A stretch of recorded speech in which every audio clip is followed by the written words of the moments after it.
Mr. President, we exercise our right of reply to one more attempt by the leader of Pakistan to tarnish the image of this august forum by bringing in matters internal to my country and going so far as to spew falsehoods on the world stage.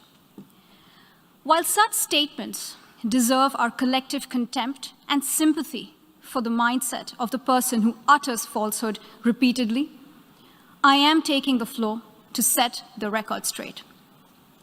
Regrettably, this is not the first time the leader of Pakistan has misused platforms provided by the UN to propagate false and malicious propaganda against my country, and seeking in vain to divert the world's attention from the sad state of his country, where terrorists enjoy free pass while the lives of ordinary people, especially those belonging to the minority communities, are turned upside down. Mr. President, member states are aware that Pakistan has an established history and policy of harboring, aiding, and actively supporting terrorists. This is a country which has been globally recognized as one openly supporting, training, financing, and arming terrorists as a matter of state policy. It holds the ignoble record of hosting the largest number of terrorists proscribed by the UN Security Council.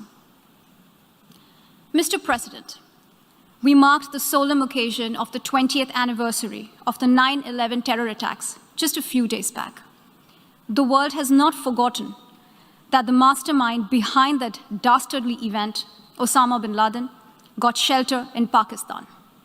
Pakistan leadership continues to glorify him as a martyr. Regrettably, even today, we heard the leader of Pakistan trying to justify acts of terror. Such defense of terrorism is unacceptable in the modern world. We keep hearing that Pakistan is a victim of terrorism. This is the country which is an arsonist disguising itself as a firefighter.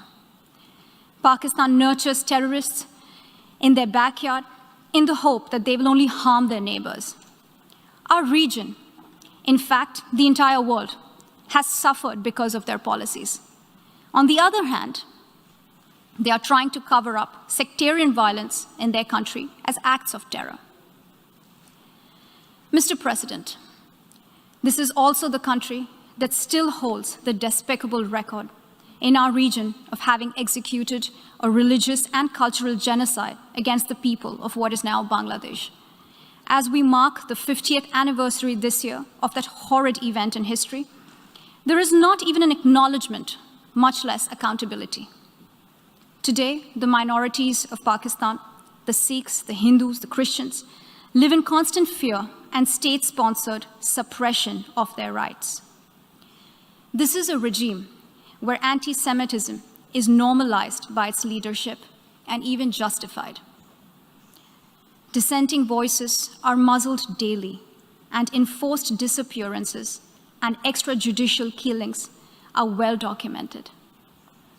Mr. President, unlike Pakistan, India is a pluralistic democracy with a substantial population of minorities who have gone on to hold highest offices in the country, including as President, Prime Minister, Chief Justices, and Chiefs of Army Staff. India is also a country with a free media and an independent judiciary that keeps a watch and protects our Constitution.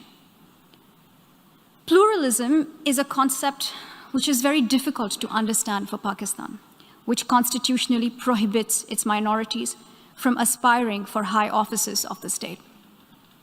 The least they could do is introspect before exposing themselves to ridicule on the world stage.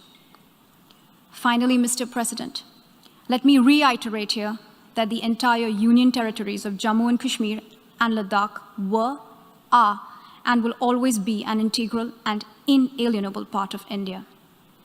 This includes the areas that are under the illegal occupation of Pakistan. We call upon Pakistan to immediately vacate all areas under its illegal occupation. Mr. President, allow me to be categorical about India's position. We desire normal relations with all our neighbors, including Pakistan. However, it is for Pakistan to work sincerely towards creating a conducive atmosphere, including by taking credible, verifiable, and irreversible actions to not allow any territory under its control to be used for cross-border terrorism against India in any manner.